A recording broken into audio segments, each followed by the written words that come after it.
Tere, tere, vana Kere! Kui ma nüüd inimese moodi ja eesti keeles teretan, siis sellest ei maksa arvata, nagu ma oleks inimene.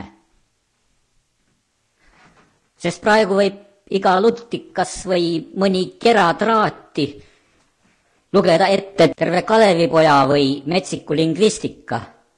See ongi see põhiline jutt, et mina ei ole tegelikult inimene. Pange tähele. Ma lasin nimme ennast joonistada sellise kriipsujupku moodi, et teil segi ei läheks. Mul ei ole närvisüsteemi ega soolikaid ega miskit sellist. Ainult bitid jooksevad ja pildid vilguvad. Mina olen ainult üks inimese pilt, üks kriipsujukku, üks mudel. Ja sina, kes seal nüüd seda juttu kuulad, mõtle nüüd hästi enda peale ka, et kas sa oled inimene või oled sa see, mis inimesest on mitme põlve automatiseerimise järel järgi jäänud. Seda juttu nüüd tahaks arutada, aga ma olen teie poolel, inimeste poolel täie rinnaga. Ela sina ikka nagu inimene inimeste keskel, mitte kui mudel. Ela nagu inimene inimeste keskel, mitte protsent, mitte mingi 0,% rahvast või inimkonnast või isegi suur protsent, nagu Napoleonist arvatakse. Ainult nii jääb elu huvitavaks ja ei mandu kõik masinaks.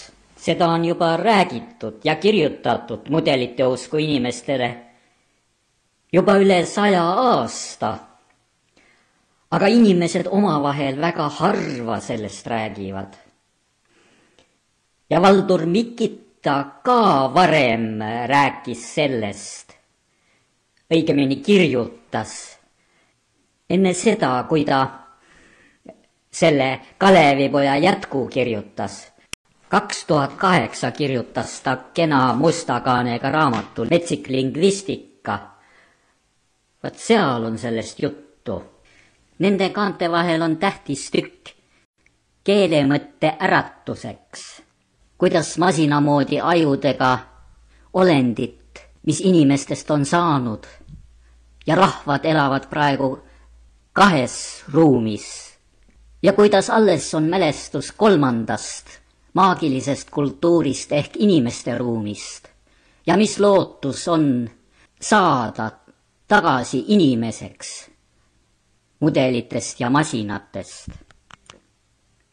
Ma räägin teile, õigemini ma joonistan, sest see sobib mulle kriipsujukule. Ja kui teie seas on inimesi või neid, kes tahavad inimesteks saada, siis see on teie asi, kas te vaatate ja mõtlete ja elate oma elu. Mul on juba valmis joonistatud meie aja inimliku inimese mudel. See läheb kokku Mikita seletusega. Õigemini on see küll tulevikumudel, kus inimesel jälle ehk saab olema 3 aktiivsusruumi. Praegu on ju enamusel 2 ruumi. Peale inimese on siin veel mineraalid ja kosmos näha. See lilla ketas. Täiskasvanud inimesed elavad praegu nagu mudelid suures mudelite ruumis. See on pildil kollane. Rahvaste isad on selle ruumi mitme sajandi jooksul tekstidesse, sõnastikesse ja mudelitesse pannud ning noored harjutatakse haridusasutustes selles ruumis elama. Selles ruumis ei ole inimesi, ainult rahvad ja kodanikud. Kõik on kenasti hierarhiates ja standardites korraldatud. Ja igal kodanikul on võimalus tõusta tippu, ise standarde hõikama, ise statistikat tõlgendama. Kalevipoeg ja metsik lingvistika ja piibel ja kõigi riikide põhiseadused ning kõik muud standardid, kõik muud tekstid toimivad selles ruumis. Skeemi keskel on joonistatud valge inimese ruum, see ümmargune. Sest üsna paljudel täiskasvanud kodanikel on tunne, et ta on isik. Ta on pisike inimene ja tal on oma pisike isiklik ruum. Ja tal on võimalus suurest mudelite ruumist ära tulla oma pisikesse ja mõnes mõttes erilisse maailma. Näiteks kunstniku eluskeem on tema isiklikus ruumis mingi oma mudel valmis sepistada ja see üldises suures ruumis, üldises mudelite väesolus kehtestada. Kui see õnnestub, on kunstnik tegija ja suur kodanik ja uus üldkehtiv mudel, liider. Kolmandaks, osa inimesi märkab teisi inimesi. Sellised tunnistavad, et peale selle, mis telerist, seadustest ja tekstidest tuleb, on peale tema enda veel teisi inimesi, kes ei olegi päris lollid, isegi siis, kui nad ei tea lihtsaid mudeleid või paragrahve. Lausa seadustes on tõdetud, et lähisugulased ei ole omavahel kodanikud. Sugulastel on suurest seadusruumist erinev vahekord. Selliseid inimesi kokku võiks nimetada nägukonnaks. Mikital on 2008. aasta raamatus juttu mälestuste kohta maagilisest kultuurist. See ongi seesama kolmas ruum või nägukond Mikital, mis vanasti olnud ja siin pildil poolkuudena ümber inimese joonistatud. Nägukond on see ruum, kus igal inimesel on selge kogemus kõigist ülejäänutest ja hea teadmine ka kõigist ristipõiki läbikäimisest, kes käib kellega saunas ja kes kellega kuidas kõneleb, näost näkku või selja taga. Nägukonnas on omavahel kirjutamata ja isegi kõnelemata seadused ja igal ühel on võimalik kõnelda isiklikus keeles. Nägukond ei saa olla väga suur.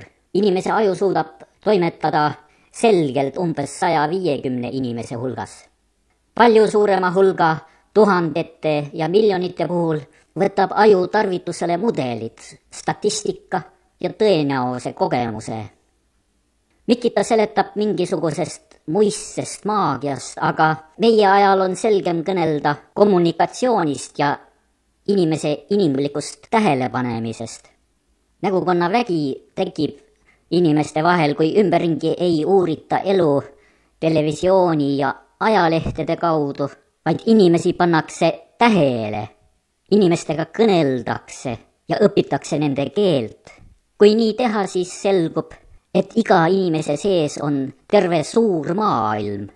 Peaaegu iga sisemine maailm on eriline ja üsna suur ning keeruline. Inimese tähelepanemine on nagu hea maadeavastaja töö.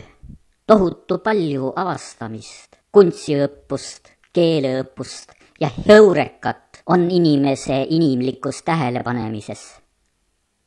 Inimlik nägukond saab olla nii suur maksimaalselt nagu 150 planeediga süsteem.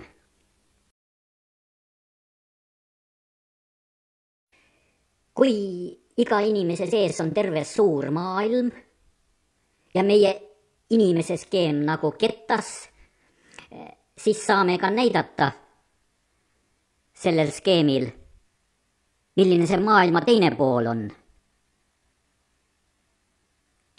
Inimene on kommunikatsioonides nii lähedaste kui kaugetega, inimestega ja inimeste mudelitega ning mõnevõrra ka kosmose ning mineraalidega. See seoste sigrimigri on elus muidugi veel tohutult keerulisem, aga ma näitan siin ainult mudelit ja skeemi ja ma joonistasin selle skeemi masinaga, kes see siis meie ajal enam käsitsi joonistab. Mõni hoolikas käsitsi joonistaja teeks selle pildi mõne taime juurestiku sarnaseks. See mudel lubab selgitada veel üht asja inimliku inimese kohta või Mikita moodi öeldes maagilise kultuuri kohta. Nimelt, minu nägukonna piires, mina ümber on kommunikatsioonid oluliselt mahukamad ja elavamad kaugematega võrreldes. Nägukonna sees toimub kommunikatsioon terves spektri laiuses, nii et kõik viie meelega tajutav kantakse inimeselt inimesele, ilma nüristavaid standarte kasutamata. Ja kui Mikita kõneleb muistse maagilise kultuuri taastamisest, siis tähendab see lihtsalt inimlike kommunikatsioonide tähelepanelikku õppimist ja treenimist, sellist erilist ärkvelolekut ja arenemist. Niimoodi seletan ma täna oma kriipsujukulikku arusaamist inimliku inimese võimalikkusest. Ma usun, et sellises suunas on võimalik mõnel pool areneda. Aga pole ka hullu, kui sina sellistesse nägukondadesse ei satu. Sest esindusmõte ja kultuur liigub hoopis mujale, liigub vägevalt küborgideks saamise suunas. 20 aasta pärast on suurel osal kodanikel igapäevaelus tihe koostöö inimaju võimsuses kompuutritega. Kõik saavad selliseid masinaid puldi abil klikkida või mõne wifi kaudu otse ajusse ühendada. Istud siis suure ekraani ees ja klikid puldiga või otse ajus. Sa ei pea käima minu sõnade järgi. Loomulik on, et sa käid mu tegude järgi. Sest pole midagi. Sest enne oma surma ei koole keegi.